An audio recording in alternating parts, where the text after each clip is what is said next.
Um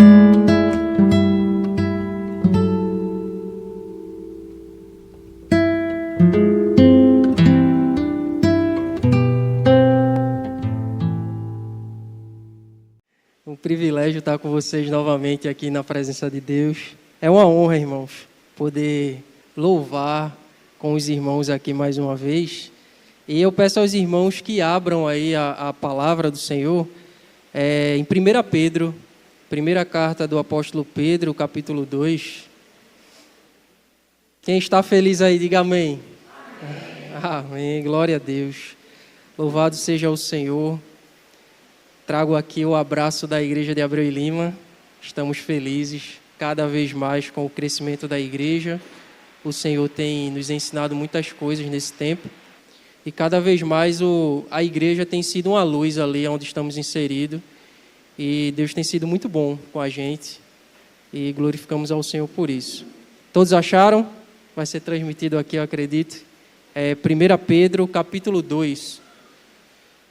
A gente vai ler a partir do verso 4, tá certo? A gente vai ler do verso 4 até o versículo 10, tá certo? Vamos fazer uma leitura alternada. Eu leio o verso 4 e os irmãos leem o seguinte. Primeiro verso, o verso 4, diz o seguinte: chegando-vos para ele a pedra que vive, rejeitada sim pelos homens, mas para Deus eleita e preciosa.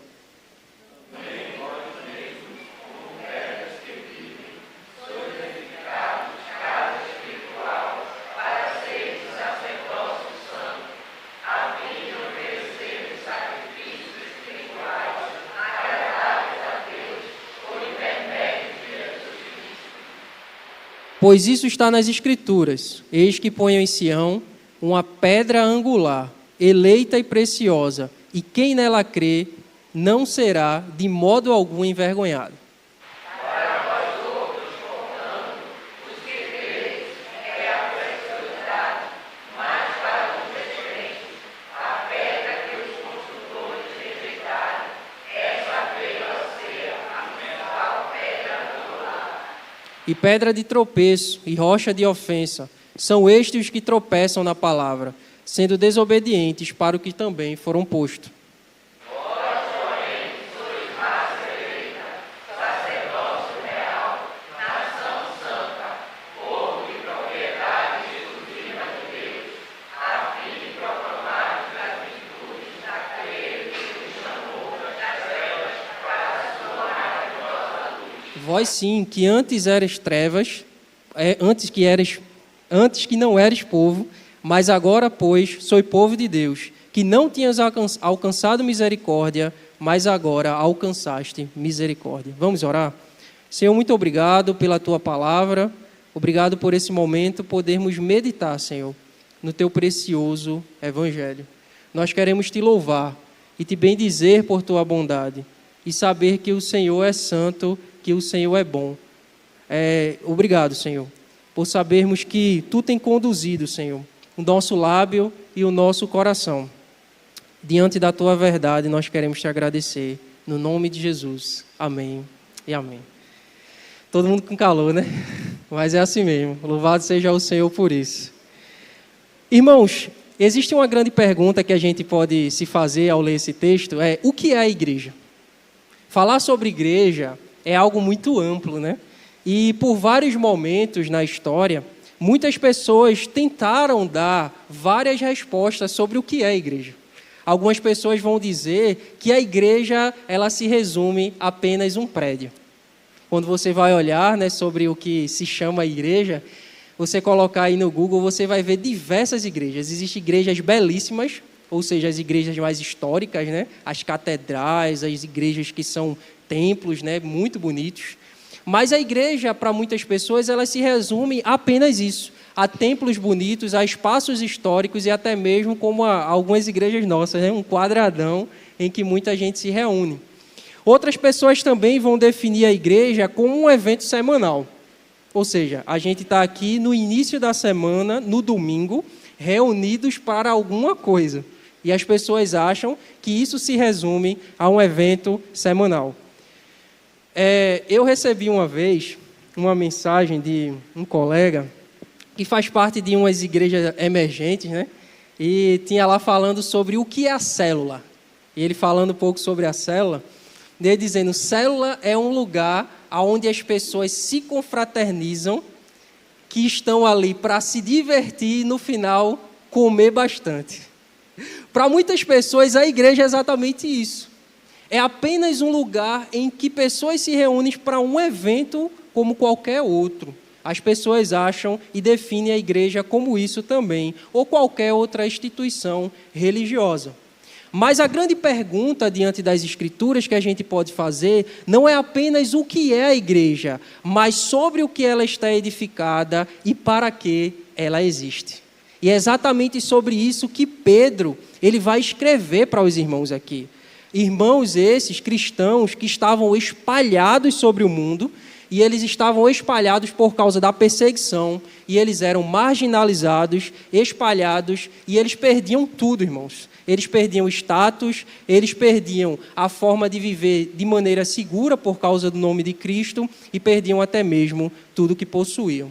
E Pedro aqui, ele lembra aos irmãos que a verdade fundamental é que a igreja não é sustentada por estruturas humanas. Até porque, se fosse fundamentada, né, em estruturas humanas, os irmãos não viveriam muito bem, né? Afinal, eles não se reuniam muitas vezes em espaços físicos, mas a igreja ela é sustentada por Cristo, a pedra viva. E ele vai usar essa expressão pedra viva por diversas maneiras. E a partir desse verso, né, do verso 2, do verso 4 até o verso 10, que ele vai nos ensinar quem somos, sobre o que estamos firmados e para que fomos chamados. Acompanhem comigo a partir do verso 4. Obrigado, meu irmão. Do verso 4, que diz o seguinte. Vamos ler todos juntos? Chegando-vos para ele, a pedra que vive...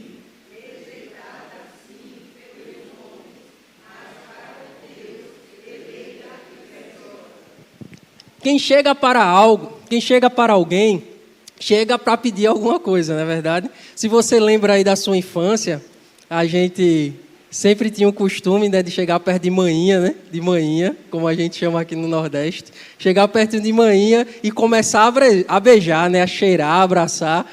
Aí manhinha já olha assim, tu quer alguma coisa, né, menino? Tu quer alguma coisa, né? E ela começa a observar a criança e vê que ele está querendo alguma coisa ali. Porque a intenção é bajular para receber alguma coisa.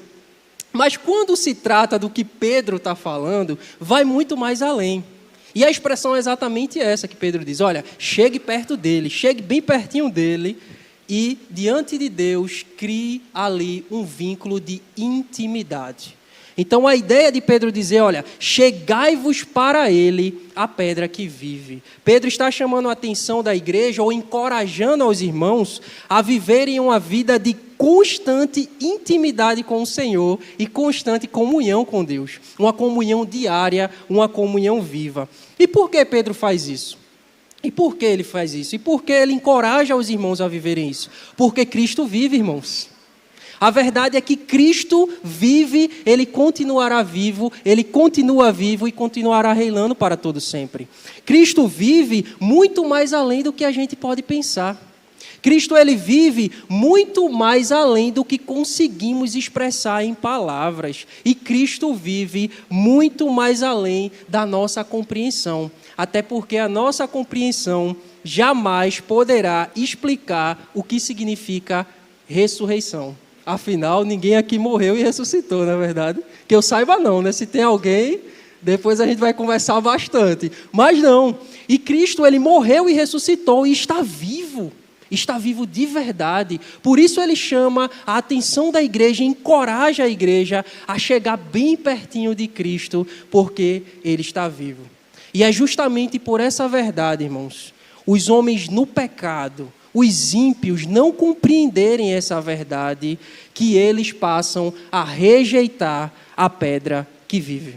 Essa pedra que Pedro vai dizer que é preciosa para os irmãos, que está viva. E os homens, eles rejeitam essa pedra, a Cristo, de várias maneiras. A gente vai ver que muitos desses homens, eles vão reduzir Jesus a datas e a historicidade.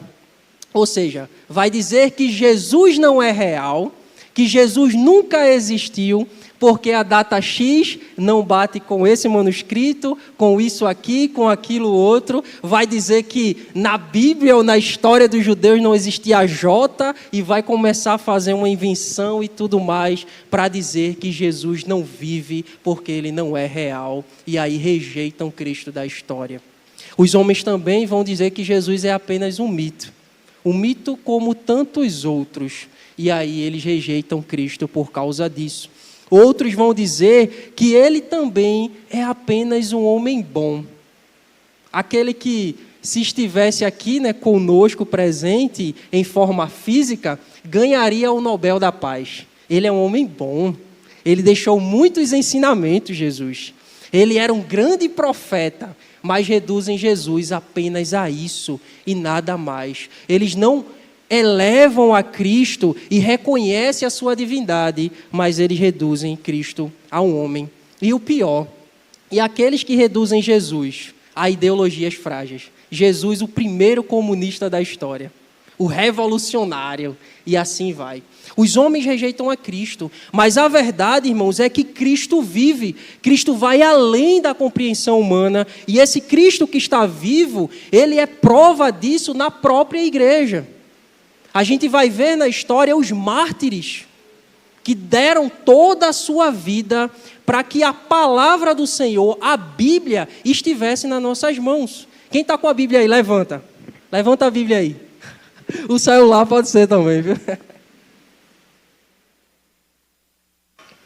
Você vai ver como a Bíblia, ela feriu a barreira até mesmo da tecnologia. Nós temos a Bíblia até mesmo de forma digital. E isso só foi possível por causa de homens que derramaram o seu sangue por causa dessa verdade aqui.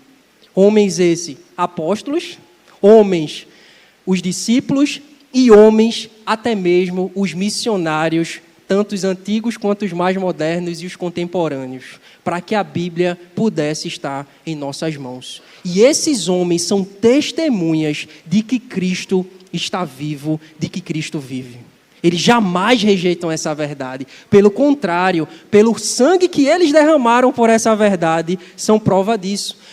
Por isso que Pedro afirma aqui que Jesus, ele é esta pedra que é eleita e preciosa para Deus Pai. O Pai é prova de que Cristo vive. Toda a Santíssima Trindade é prova e testemunha de que Cristo está vivo. Louvado seja o Senhor. Glorifique a Deus por isso.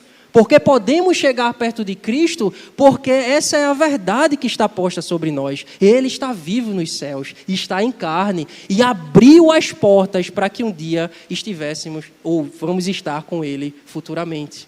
Uma vez eu conversando com algumas pessoas, sobre algumas experiências ruins que tiveram na vida.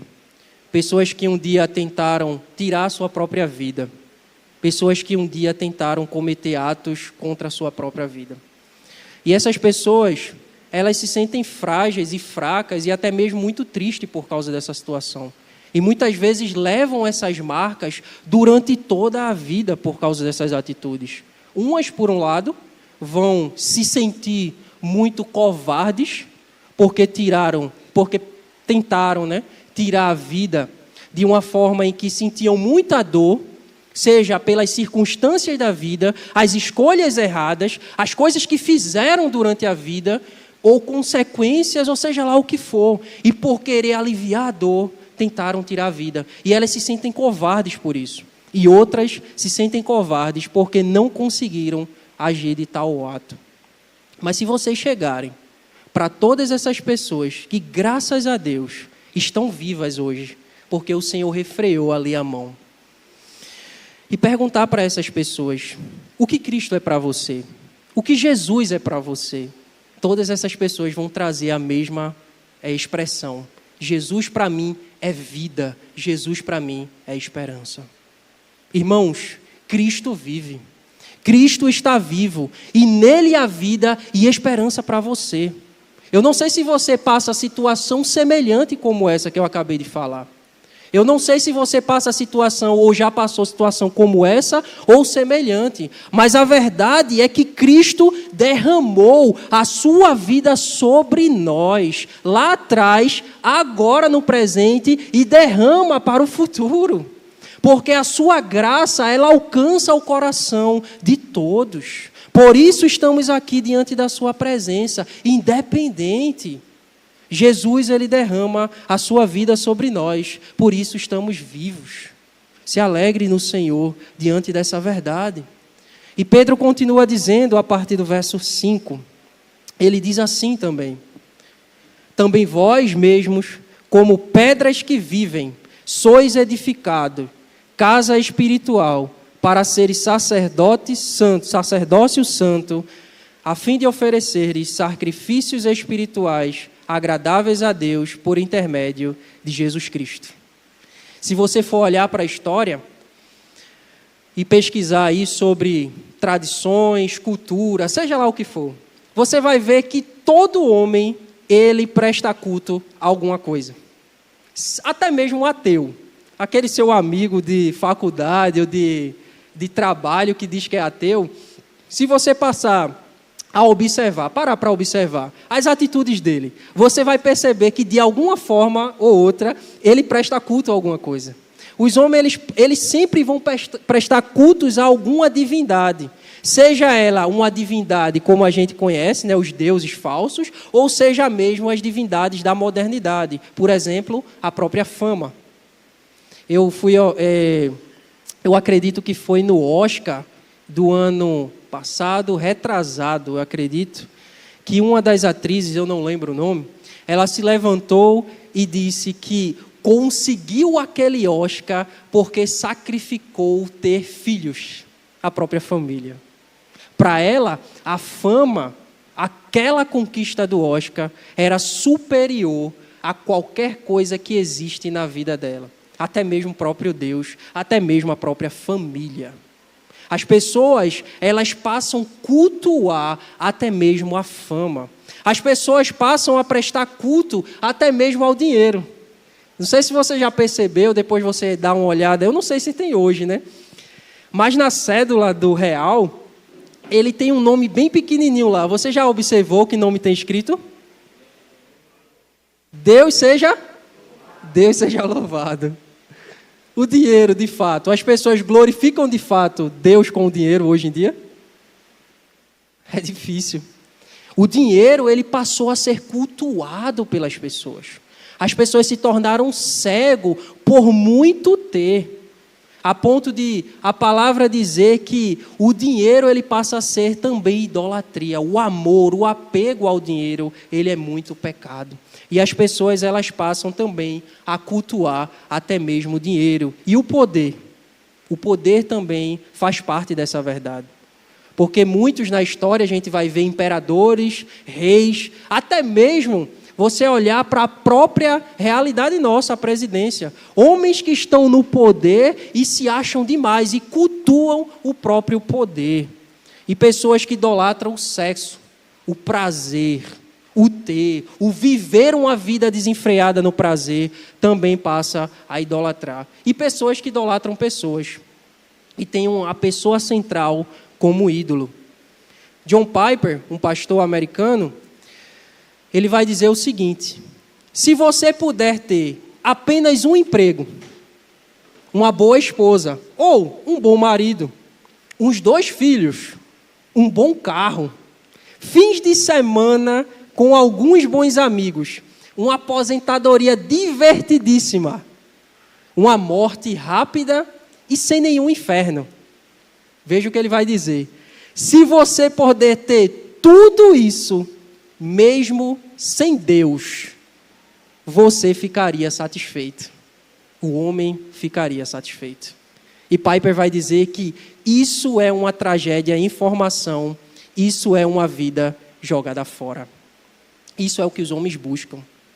Por mais que as coisas sejam lícitas, que muitas vezes temos, possuímos, ou os homens têm e possuem, por mais que sejam lícitas, entregar tudo, toda a vida às coisas, toda a vida a isso é rejeitar a Deus. E aí, é nesse contraste que Jesus entra para abrir os nossos olhos. É nesse contraste que a pedra viva, ela se sacrifica por nós, nos gerando vida, e ao ser derramada sobre nós, ele nos transforma em pedras vivas. Nós somos pedras vivas, que juntos formamos um templo. E hoje, com essa consciência de que somos igrejas do Senhor, juntos formamos esse templo bonito, que se chama família, e família de Deus, podemos oferecer a Deus um verdadeiro sacrifício, um verdadeiro culto de forma consciente.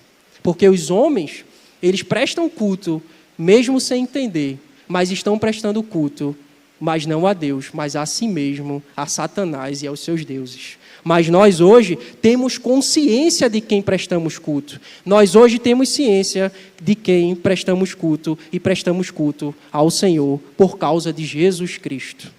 E o verso 6, ele continua dizendo, vamos ler todos juntos? Pois isso está nas Escrituras, eis que ponho em Sião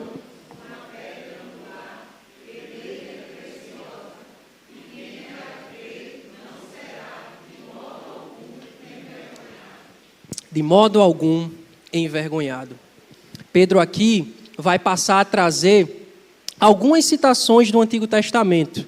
Ele usa aqui textos como Isaías, Salmos, e assim vai. E Pedro ele começa a dizer essas verdades, embasando toda a sua teologia diante do Novo Testamento. Existe um autor chamado Kistemaker, um teólogo, e ele vai dizer que, embora Cristo seja a fundação firme para qualquer um que coloque a sua fé, aqueles que colocam a sua fé, é também uma pedra que esmaga aquele que os rejeitam. Triste demais, pesado demais. Eu lembro aqui, acho que foi em 2019, eu fiz uma viagem para o Rio de Janeiro e nesse tempo foi um período muito forte de chuvas. E eu lembro, como se fosse hoje, que um prédio, ele desabou todinho por causa da chuva. Quando a água bate, no prédio, ou seja lá o que for, casas, prédio, por muito tempo, se essa casa ela não estiver edificada sobre uma rocha firme, não estiver bem estruturada, com o tempo, isso vai abalando as estruturas daquela construção.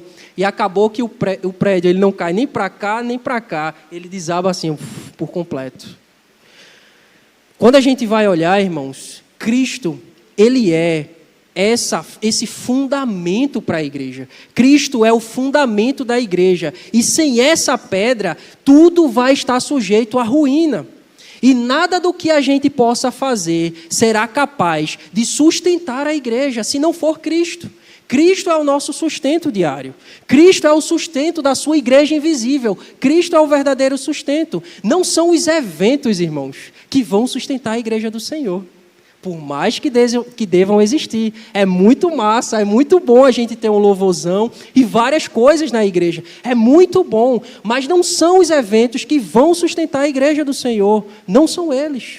Não são esses eventos. Não são aquilo que eu possa fazer, não é aquilo que eu possa fazer com minhas mãos. Não são as obras de misericórdias, por mais que elas devam existir. Por mais que as obras de misericórdia, como ação social, ser luz na comunidade, ser relevante, isso deve existir? Deve ou não deve, igreja? Deve.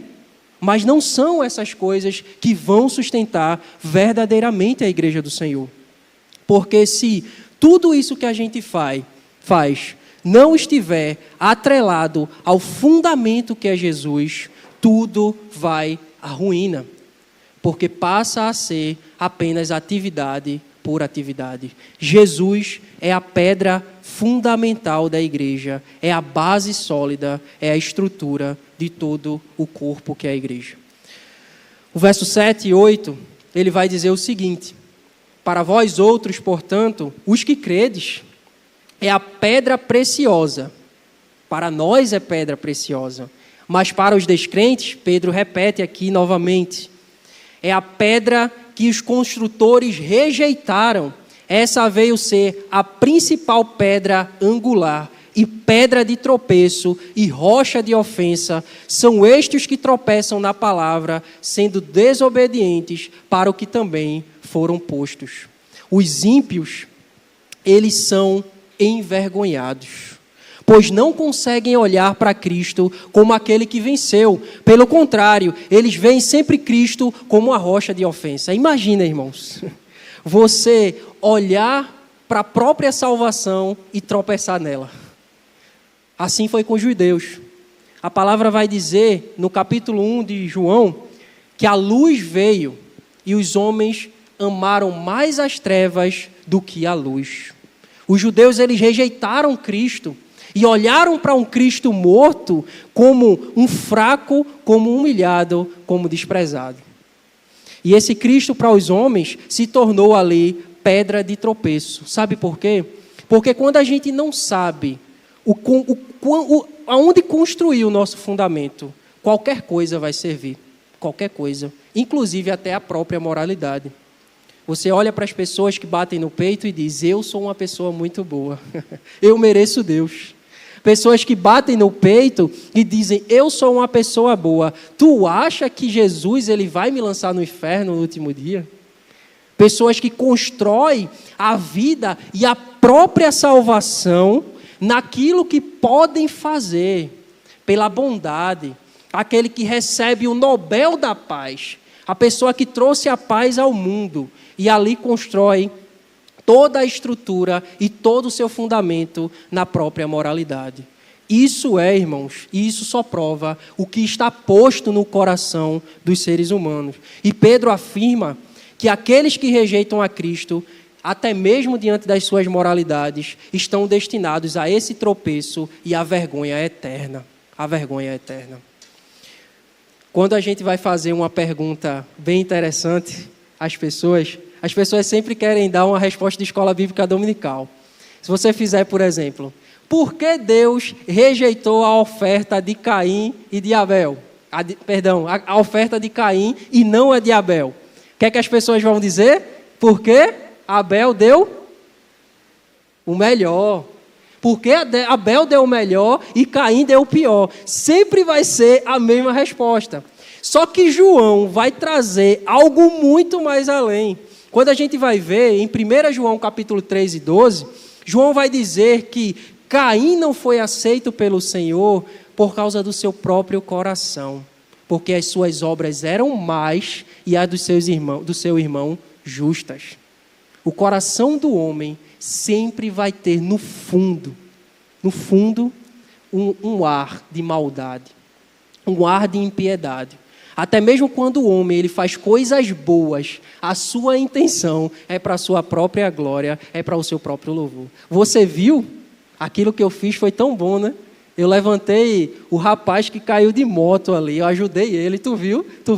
Eu levei uma senhora a atravessar a rua, tu viu? São coisas que você vai fazendo no dia a dia que elevam o ego. E os homens, eles olham para a sua moralidade e batem no peito e dizem para si mesmo: essa aqui é a minha verdade. E eles tropeçam no seu próprio fundamento e rejeitam a principal pedra, que é Cristo, o fundamento verdadeiro. Vamos ler todos juntos os 2 últimos versos, 9 e 10. Diz o seguinte: vós, porém, sois raça eleita, sacerdócio real, nação santa,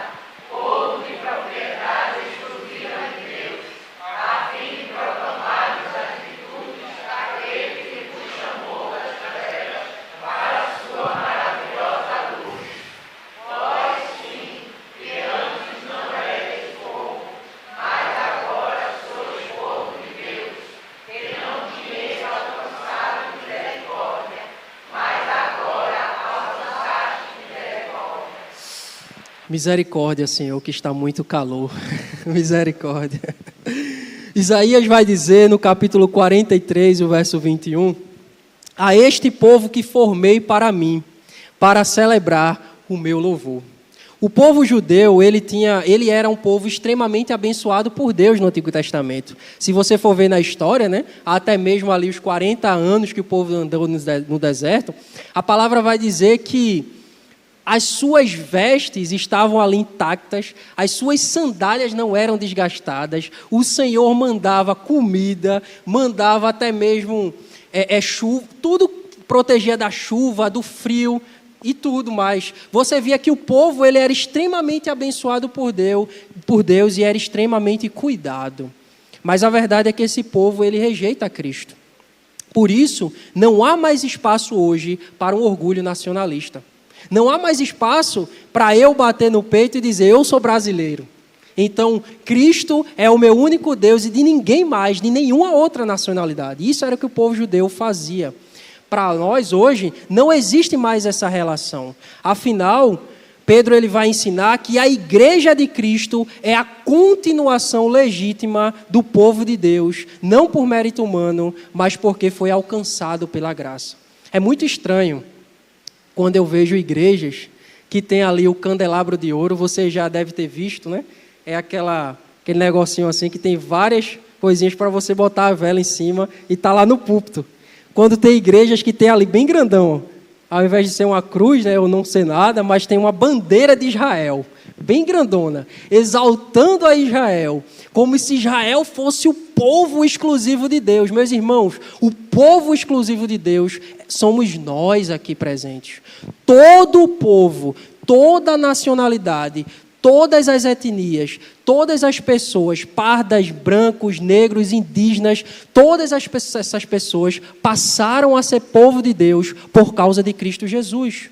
Nós somos a continuação maravilhosa de Deus por causa de Cristo. Não é nacionalidade, não é ser judeu, não é ser brasileiro, não importa a nossa nacionalidade. Nós somos povo do Senhor e somos continuação dessa verdade. E aqui Pedro, ele deixa muito claro isso e diz que existe duas questões aqui que a gente pode observar. Ao mesmo tempo que, como igreja, nós somos chamados para adorar a Deus e louvar e adorar o Senhor, os homens, eles ainda permanecem nas trevas, assim como nós mesmos estivemos um dia lá atrás. Por isso, a gente também vê que somos chamados para anunciar, a levar a luz a este mundo caído e proclamar as virtudes daquele que nos chamou das trevas para a sua maravilhosa luz. Aqui há um misto de louvor e anunciação. Ao mesmo tempo que nós temos consciência de que adoramos a Deus de uma forma certa, de que fomos libertos e chamados ao Senhor para glorificar o seu nome, também fomos chamados para anunciar a luz aos homens, para que eles possam enxergar a verdade. Que Deus possa abençoar a sua vida. E eu queria deixar aqui para completar, diante de todas essas verdades que nós falamos aqui, queria deixar 3 aplicações para nós. E a primeira aplicação é que estamos edificados sobre a pedra que vive, irmãos. Nós não podemos nos esquecer que Jesus está vivo.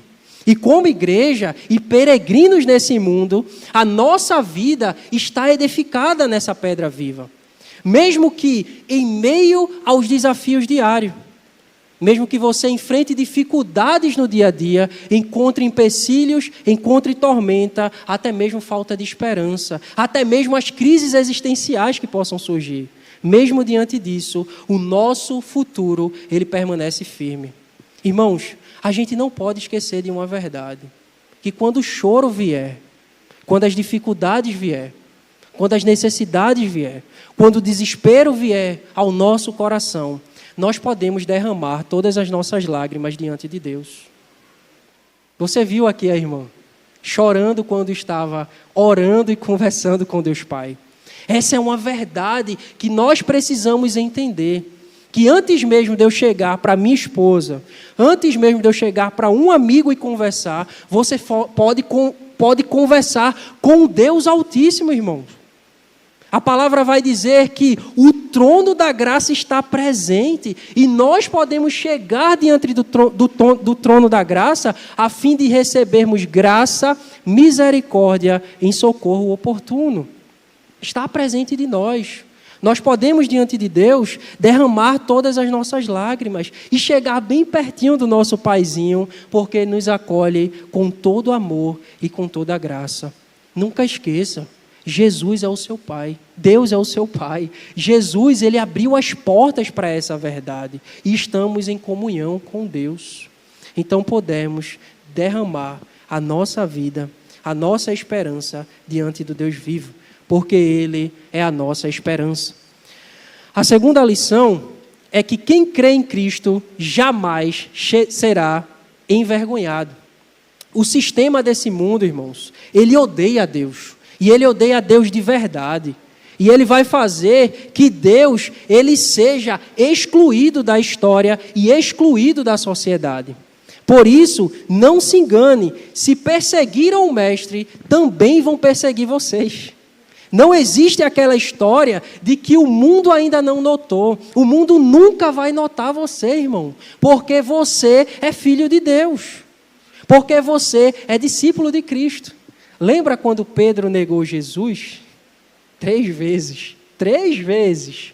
E as pessoas chegam para Pedro, né? E dizem assim, Pedro, tu parece com ele. Tu é um discípulo dele, Tu parece com ele, tu fala igual a ele. Ele, não. Que é isso, macho? Eu jamais vi, eu não sei nem quem é.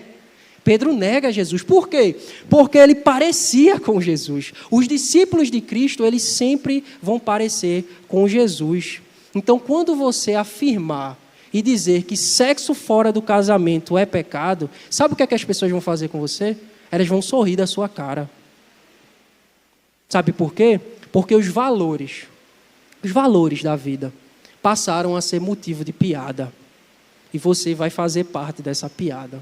Porque as pessoas não estão nem aí para a verdade que nós cremos. Sabe o que é que eles vão te chamar? Eles vão te chamar de louco. Porque você serve ao Deus vivo. Eles vão te intitular de perseguido, humilhado, o João Batista sem cabeça. Sacou a referência, né? Vão tentar tirar até mesmo a sua própria vida, te perseguir. Quantos missionários nesse exato momento estão perdendo a sua própria vida por causa dessa verdade? Irmãos, isso não importa. Não importa por quê. Porque se Cristo vive diante de Deus, você jamais será humilhado.